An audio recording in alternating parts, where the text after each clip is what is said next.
sliced Scotch bonnet peppers, and sliced onions, all salted in red palm oil, and of course with an addition of locust bean, you can see the dark locust bean, stockfish pieces, crayfish, all this making the base ingredients for preparing the Efo-riro, that is the traditional Yoruba vegetable soup. And there's one more ingredient to be added. A heap full of washed mixed green vegetables. Now this is the completing ingredient for the Efo-riro vegetable soup.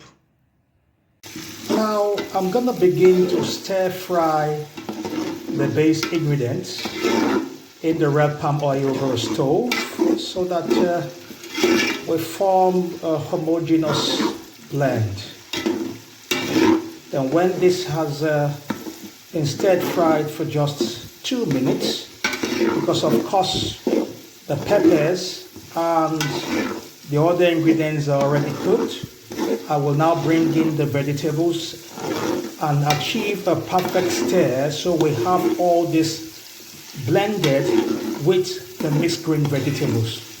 And after this just is left to steam on the stove for 2 or 3 minutes extra, the soup is ready. You can eat it with anything, meal of your choice.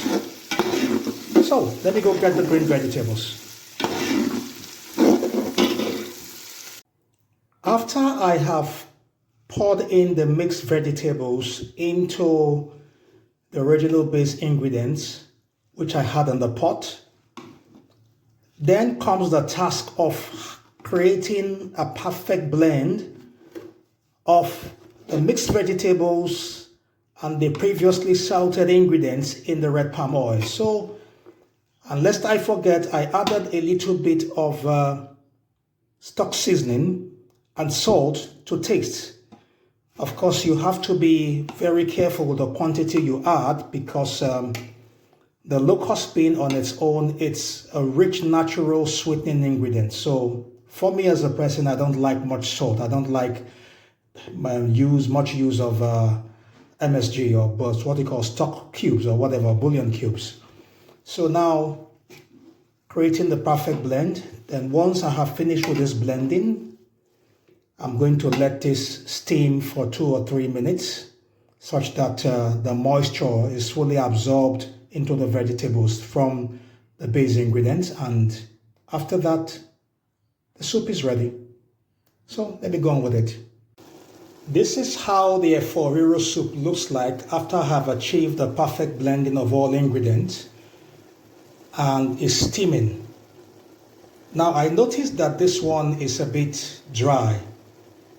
So I can decide to create a bit more base material by adding extra red palm oil or maybe just a little water. But in this case, I just want to add a little water because I don't like personally much of oil in my soups. So after this is done, this will just steam for a minute or two and the soup is ready. Our soup is ready. So consume and enjoy with any meal of your choice. Rice, whole wheat meal, with semolina, anything you want.